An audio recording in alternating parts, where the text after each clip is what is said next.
A very good evening to you, trusting you are keeping well.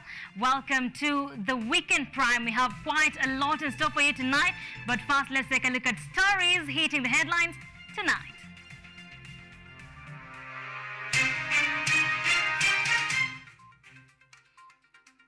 Francis Wanderi hands in resignation as IEBC Commissioner.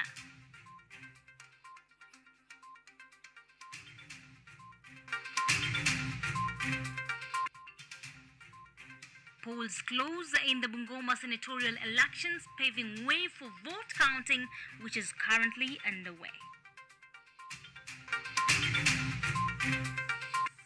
President William Ruto presides over the official groundbreaking ceremony of new tuition blocks in the Technical University of Kenya.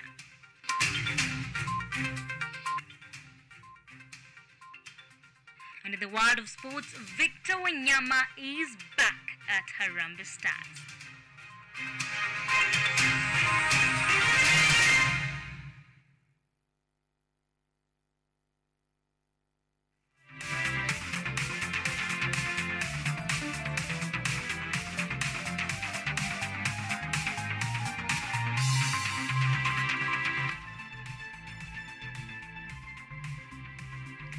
Our sign language interpreter tonight is Ruth Chepkoech. I am IMBINDA Masi. Welcome to the broadcast. Independent Electoral and Boundaries Commission IEBC Commissioner Francis Wanderi has tendered his resignation days after President William Ruto suspended him and 3 other IEBC commissioners. The move to oust the commissioners is over their conduct during the August 9th general election. Francis Wanderi's resignation comes just days after the formation of a tribunal to investigate the 4 embattled commissioners who broke ranks with the chairperson Wafula Chebukati a few hours to the declaration of the 2022 presidential results. Today, IEBC Commissioner Francis Wanderi will be the 3rd commissioner to leave the Electoral Commission, days after Justice Nyang'anya and IEBC Vice Chair Juliana Cherera resigned on December 2nd and 5th respectively. In his resignation letter, Mr. Wanderi noted that, and I quote, "Unless the governance issues within the commission are addressed, my resignation and that of my colleagues will not help the country achieve its democratic and electoral reforms aspirations." End of quote. Wanderi's resignation means only Commissioner Irene Masit remains in the battlefield, whose fate will be determined by the tribunal committee. The 4 IEBC commissioners were suspended out of office for violating the constitution during the 2022 August general elections, a move which President Ruto termed as sabotaging the will of Kenyans. President Ruto appointed High Court Judge Agri Muchelule as chair of the tribunal investigating the conduct of the 4 commissioners, and the tribunal is then supposed to give a report to the president by January next year for determination of their fate. Israel Omwai, KUTV. President William Ruto today presided over the official groundbreaking ceremony of new tuition blocks in the Technical University of Kenya in Nairobi. Ruto, who was accompanied by the Cabinet Secretary for Education Ezekiel Mashogu and Nairobi Governor Johnson Sakaja, urged universities to place the industrialization agenda in their hands in order to enhance local capacity to compete globally in sophisticated industrial projects. The Technical University of Kenya today officially held its groundbreaking ceremony for its new tuition block in an event that was presided over by President William Ruto. President Ruto, in his speech, said that the government is committed to creating a sustainable funding framework to support the training of Kenyan youths to be self-employed and capable of contributing to the growth of the nation. We can close the gaps and ensure that we provide for alternative sources of funding so that there should be adequate funding for all the courses that are provided for by our universities. Ruto said that the foreign affairs land close to the Technical University of Kenya would be reallocated and surrendered to the university for the development and expansion of its facilities. He also added that he looks forward to working with universities and TVET institutions so that the country can increase revenues from the diaspora. I am looking forward to working with the universities that we have and our TVET institutions so that we can increase our revenues from the diaspora. We are currently collecting maybe receiving about 400 billion Kenya shillings. I expect that in the next 3 to 5 years, we should be receiving 1 trillion shillings from resources that will come from our human capital that we have trained in Kenya working globally. The Cabinet Secretary for Education, Ezekiel Machogu, who was also present, assured that the Ministry of Education would work meticulously to ensure that the President's agenda on technical and vocational education and training is effectively achieved. Your Excellency, we want to give you an assurance that as a ministry, we will be able to work meticulously and expeditiously to ensure that your agenda in TVET is taken to another level, and indeed that it is effectively achieved, Your Excellency. Speaking during the ceremony, Nairobi Governor Johnson Sakaja said that technical universities were important as they equip students with skills to compete globally. Economy of today is a global economy that is driven by technology, powered by information. Our young people today at the technical university or in Kisumu are not competing against each other, but they're competing with young people in China, in Japan, in the US. That is why we must give them the skills to compete at a global scale. Hence, technical universities, Your Excellency. According to President Ruto, universities and TVET institutions will support the human capital needed to drive industrialization, agro-processing plan, and the value addition agenda so that the country can grow its economy, expand its revenue base, and become sustainable. Jacqueline Wanjiru, KUTV. First Lady Rachel Ruto has promised her undoubted support to universal access to affordable, dependable and modern energy to improve the living and working conditions of all people around the world, singling out the poorest and most vulnerable populations who lack modern energy services. At the same time, the First Lady called on Kenyans to support government's efforts in increasing the forest cover in Kenya to address the devastating effect of climate change in the country. Kenya is at the forefront of climate change advocacy. Its slow but steady baby steps are already impacting the world and getting global recognitions. Those were the First Lady Rachel Ruto's sentiment during the climate change reception held in honor of 2 Kenyans at the residence of British High Commissioner. There's no doubt that we need a just and inclusive energy transition that will strengthen people's capabilities, protect their health and well-being, boost their level of resilience, spur innovation towards a sustainable society, and encourage significant financial investments. On his part, the British Foreign Secretary of State stated that there is need for countries to work together if they want climate change is to be won.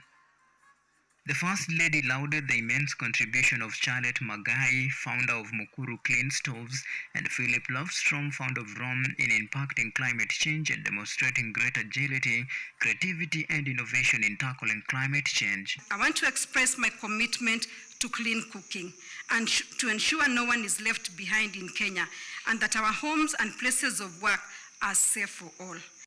Rachel Ruto challenged Kenyans to seize the opportunity and harness tech to transform people's lives and driving greener and cleaner economy amid crisis.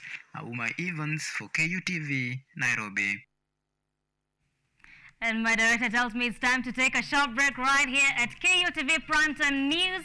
We'll be back with more updates. Keep your comments coming on our social media handles at KUTV_Kenya, at Mercy IMBINDA. The hashtag is KUTV Primetime News. Keep watching.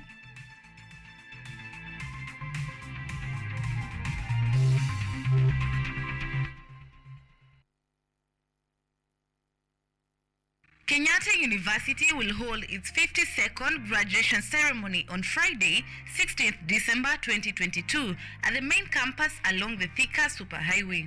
KUTV will provide live coverage of the graduation ceremony from 8 a.m. The graduation ceremony will also be streamed live on KUTV and KU website, Lola app, and all KU social media platforms. For more information, please contact the Office of the Registrar Academic on 020-870-3092 or 0786335111 or visit the KU website at www.ku.ac.ke.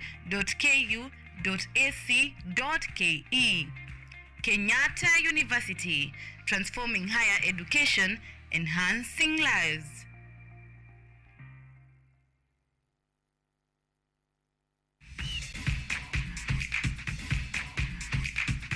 Ukiwa na dukuduku la michezo, tunafungua sanduku la dukuduku kwa ufahamu zaidi. Kila danadana, mitimpo, mifiatuko na harakati zote ugani, sisi ni wako mwandani.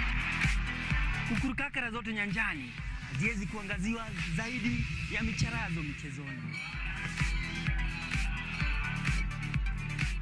Mimi mwanaspoti wako matata Peter Pinches Mwaora ndakuwa na jopo lenye maarifa sufufu, nikufahamishe na nikuburudishe wewe shabiki shakiki kwa uhakiki na kindakindaki.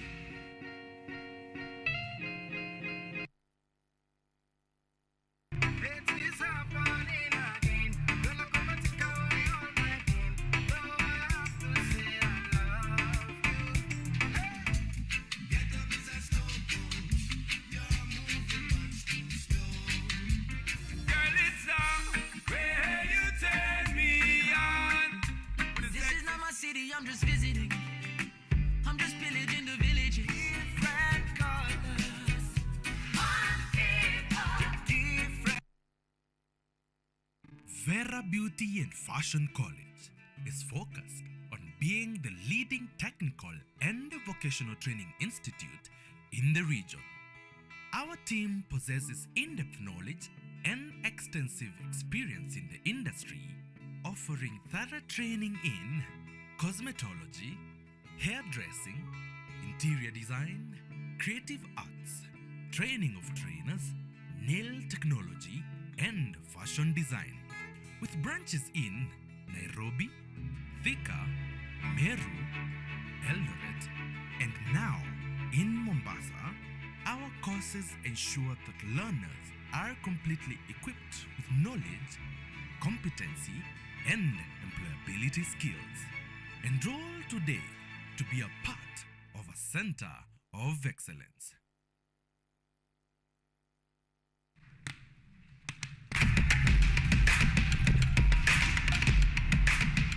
Access to knowledge.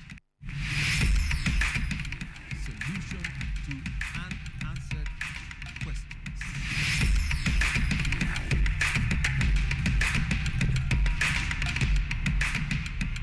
Guidelines to pursuing your rights and repossessing your property, intellectual or material. This and more only on Law Matters.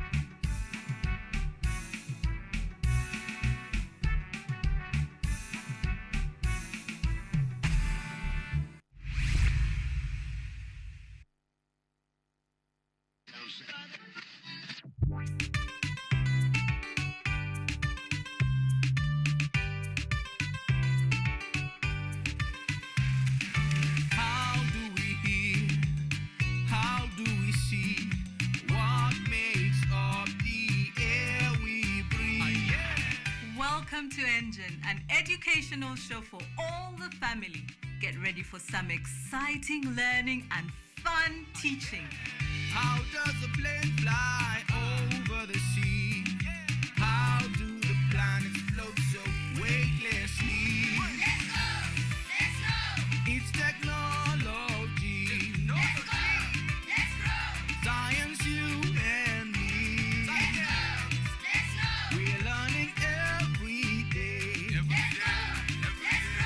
Engine leads the way.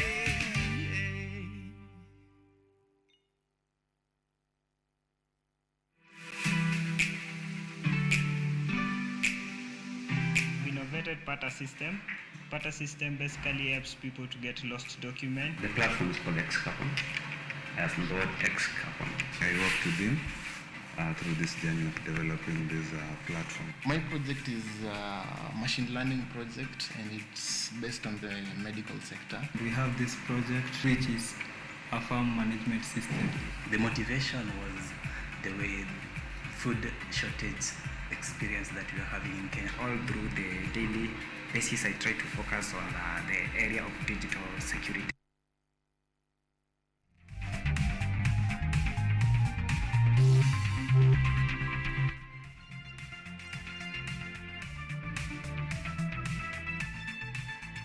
Thank you for keeping it. KUTV Primetime News. Welcome back.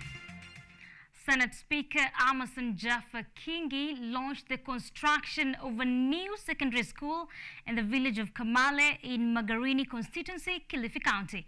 Kingi, who was born and raised in the village, took a number of his former classmates to conduct the groundbreaking ceremony. Take a look. Senate Speaker Amason Kingi conducted a groundbreaking ceremony for the construction of 2 classrooms at the Amason Jaffa Kingi Mixed Secondary School. Mr. Kingi, who was the former governor of Kilifi, is constructing a laboratory and a library in the school through the assistance of his former high school friends, who he says donated 4.2 million. The school is expected to ease the suffering of local students who walked about 5 kilometers to the nearest secondary school from Kamale Primary, forcing parents to rent houses for their secondary school children. Kilifi Governor Gideon Mungaro lauded his predecessor's efforts and pledged that his administration will aid shillings 1 million to support the establishment of the school. Nyinyi wenyewe mlikaa mkasema kwamba kuna umuhimu tena mkubwa kwamba kijiji hiki kianzishe shule ya secondary. Na mimi speaker pia niseme kwa niaba yangu na kaunti ya Kilifi tutachanga 1 milioni kwa huo mradi wa shule. Nominated Senator Raphael Chimera from Kwale County underscored the importance of education and urged parents to ensure that all children are taken to school. Naomba kwa heshima kuu wazazi wetu hapa, tafadhali tupeleke watoto wetu shule. Tafadhali sana. Residents who spoke to journalists after the launch lauded Kingi and immediate former Member of Parliament Michael Thoya Kingi, the Speaker's brother, for assisting the school. Kusema kweli huu mradi huu wenye umetufikia kwa sasa tunashukuru kwa sababu utatufanya tutainuka kielimu. Manake wakati wetu tulikuwa tunasoma sisi tulikuwa tunatembea kama 5 kilometers tunaenda shule. Shule zilipokuwa kazi ya kuja secondary huko hizo shule za pili kwa kuna shida kubwa kwa sababu ziko mbali. The school, which is named after the Senate Speaker, was started by the community and 2 initial classrooms constructed through funding from the National Government Constituency Development Funds, CDF, but it is yet to be officially opened due to lack of important facilities. Edward Nyamu, KUTV. They say east or west, home is best. That is indeed a noble cause. Now, Thika Town MP Alice Nganga is proposing an increment of the Inua Jamii cash transfer program for older persons from 2,100 shillings to 3,500 monthly. The legislator, who is the chairperson of the Parliamentary Social Protection Committee, say the current disbursement were not commensurate with the prevailing economic situation and inflation rates. The MP also revealed that the government will soon initiate efforts to resume enrollment of more beneficiaries into the program, noting that in the last 6 years, more people have attained the age of 70.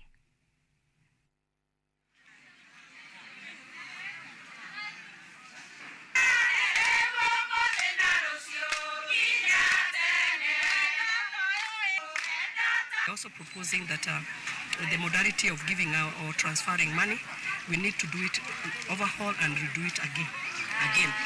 Some people passed on and they still receive money. Nobody has ever cancelled that money. There are others who have already clocked 70 that time. By the time it was enacted, there were 64. Right now they are 70. We need also to include them. Mwingi Law Court has slapped 3 Chinese nationalities with 2 million Kenya shillings bail each with the same surety in a case where the 3 are accused of obtaining money by false pretenses and conspiracy to defraud. The three, Li Xuanshen, Li Shen and Qi Zhaozin, are said to have jointly entered into a contract with Elderman Properties Kenya to supply gypsum production machines in July 2020. The accused obtained 320 million Kenya shillings, which is the whole amount for supplying the materials, and are accused of going into hiding only to resurface more than 2 years later with a different set of machines which are said to be below the agreed standards and specifications outlined in the contract. The case will be mentioned on the 21st December 2022.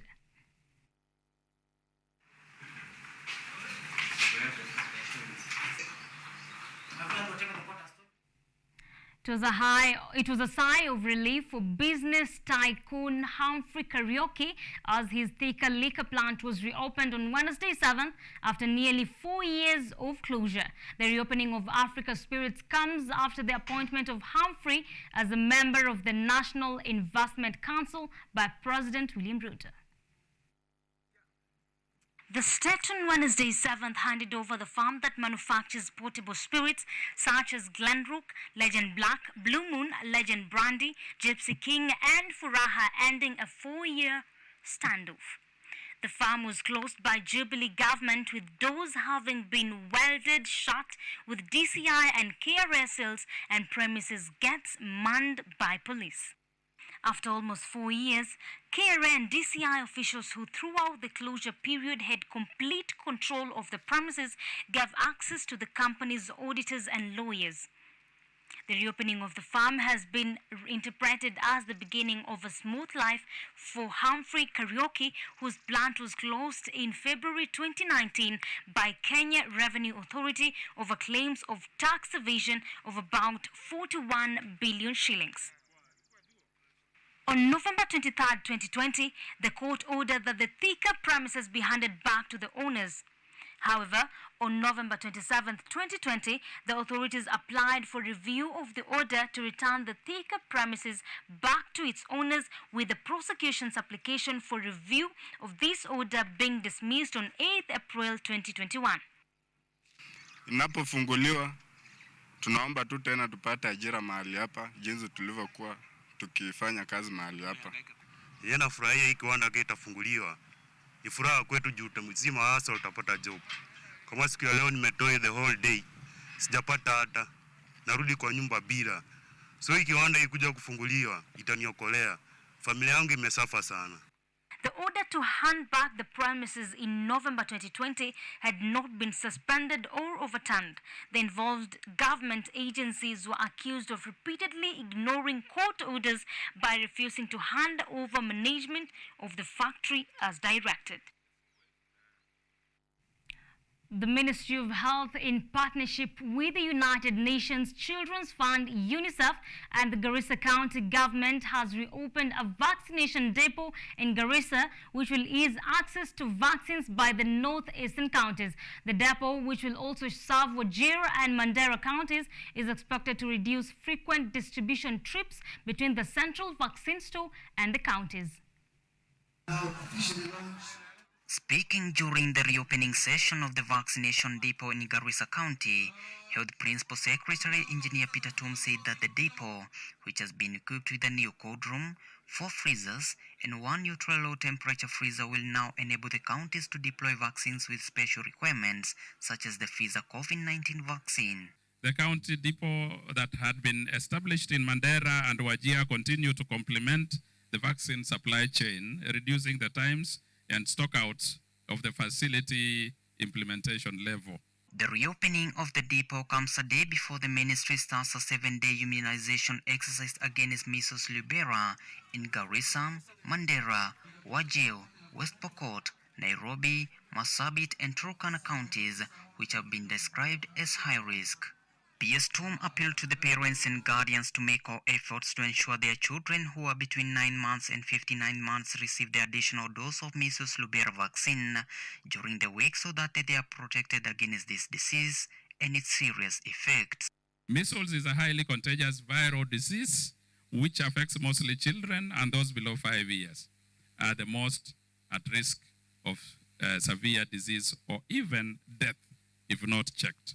Therefore, the ministry is targeting the vaccination of all children between 9 and 59 months in the high-risk counties with an additional dose of measles and rubella vaccine. The depot was razed down by fire in 2017 and resulted in disruption of the immunization supply chain for the northeastern counties. Lincoln Chege, KUTV. Aid groups say measles and cholera outbreaks at Kenya's congested Dadaab refugee camps have killed at least 5 people and sickened more than 400. The outbreaks come as thousands of Somalis have been arriving at the camp this year to escape a record drought back home, stretching camp resources. Juma Majanga reports from Dadaab refugee camp in northeastern Kenya.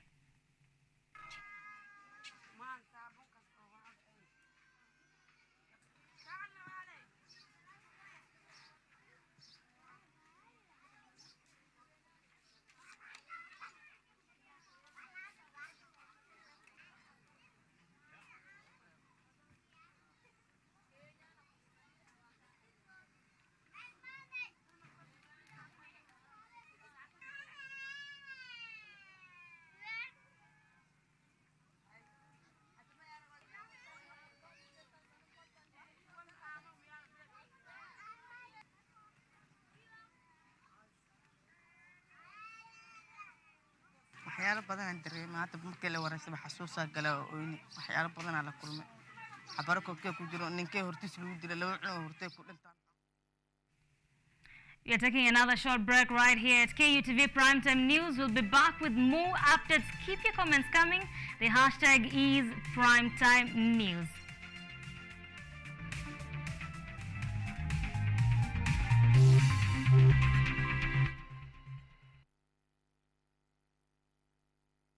Our children are home, schools are closed, and I'm sure that in this festive season that we are getting into, you will need a quick fix, a quick meal, one that is easy to make, one that is delicious, and definitely fancy for the kids. So today we are going to learn how to make a couple of meals when we are using rice. We're going to make 3 types of meals using rice.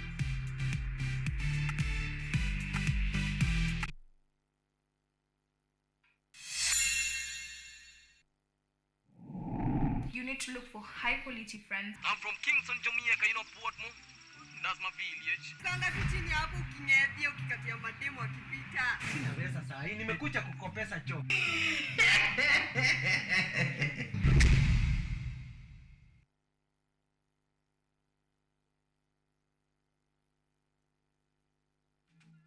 Niko Watamu, niko katika kijiji kinachofahamika kama Zaire Kings. Hapo ndipo tutakuwa tunafanya mambo ya kifalme. Mambo ya kifalme ya jamii ya Mijikenda. Kwa hivyo leo tutakuwa tunaasa koma.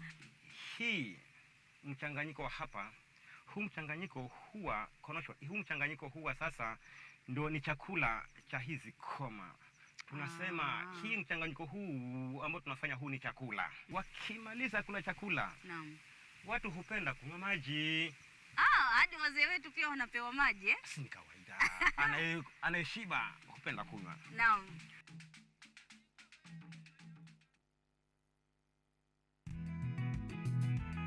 Sasa ni bora zaidi. Mwanzo mpya, mambo mapya. Msimu mwingine wa Boresha Kilimo unakuletea teknolojia ibuka, kilimo mseto, uongezaji thamani. Teknolojia dijitali ya mauzo inawezesha ufikiaji wa masoko. Soko moko yako, mahangaiko yako ya kufikia masoko yamefika kikomo, manake tunao Mkulima Yangu. What Mkulima Yangu does is it connects farmers with the market.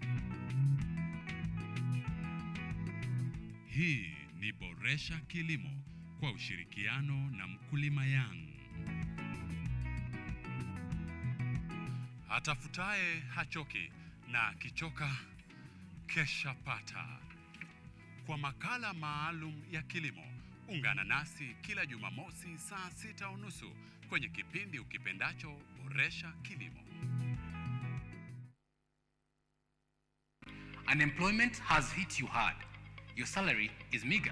You decide to venture into business, but you're struggling to thrive in it.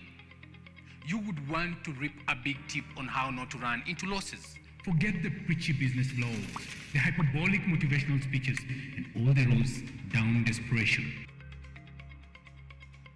Hope has come with model stories from small successful entrepreneurs.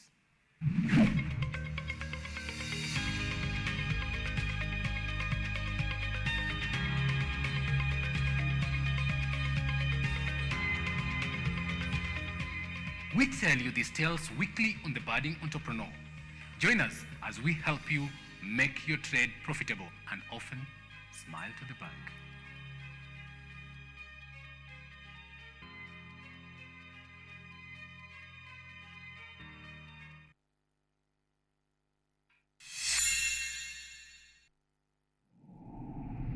This is your first time? Yeah, I'm kind of scared, but I can do this. Mess with me. Yeah, let's do this, man.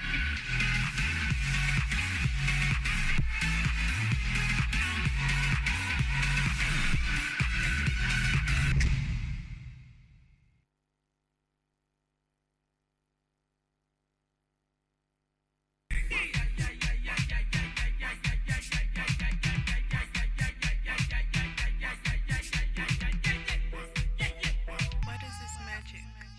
I need that magic. Somebody call 911.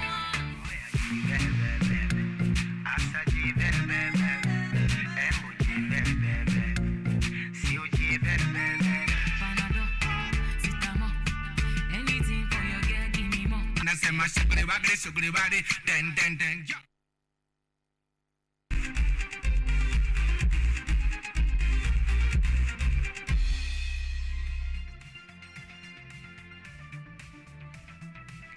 Thank you for staying with us. It's now time to get sporty.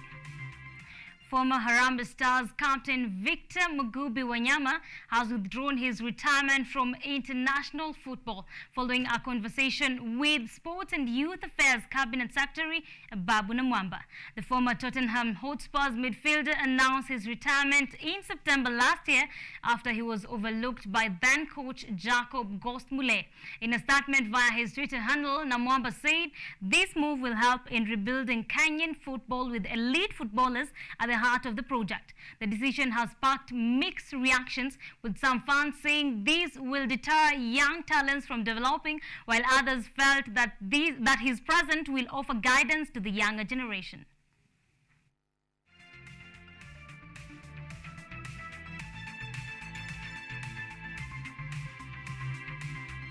Former Kenyan international Ali Abondo has urged retired players to take on coaching courses as part of impacting and giving back to the society.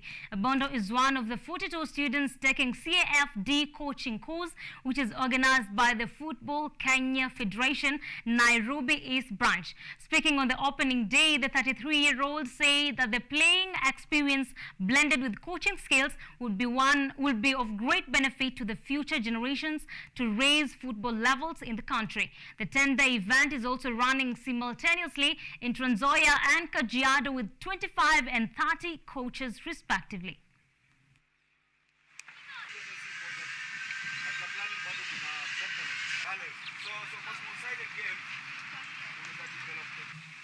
Mostly kitu mimi ningependa ni to give back to community. Ni vizuri sana ile kitu tulikuwa nao, experience tumekuwa nao kidogo, unairudisha back kwa watoi na unajaribu kumenta na ile skills tulikuwa nao unajaribu kumenta na kupatia wale watoi wadogo wa grow nayo. Football Kenya Federation CEO Barry Otieno has announced that this weekend's league fixtures will go on as scheduled despite an earlier ruling by Sports Dispute Tribunal to annul the decision by the FKF Executive Committee that nullified the 2021-2022 season. FKF cites lack of written communication from the tribunal within the stipulated time, therefore finding it suitable to adhere to Article 312 of its constitution. that says that fixtures cannot be postponed 72 hours before kickoff. If FKF decides to adhere to the order, that would mean Mathare United and Vihiga Bullets dropping to the National Super League, with APS Bomet and Fortune Sacco replacing them in the top tier.